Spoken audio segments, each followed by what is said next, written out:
Hello everyone and welcome to the Vlinkoz channel. In this video, I'm going to show you how to turn off your laptop screen while keeping your computer running.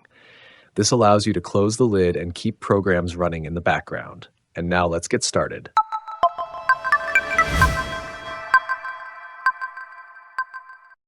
First, go to the Start menu, search for Edit Power Plan and click on it.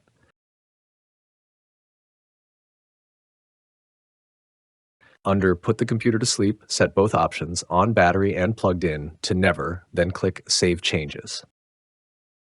Next, select Choose what closing the lid does on the left and change both options from Sleep to Do Nothing, then Save Changes. Finally, search for Change Screensaver, make sure the drop-down is set to None, and click Apply and OK. I hope this quick tutorial helps you. Don't forget to like, share, and subscribe. And if you have any questions, as always, thanks for watching, and see you in next video.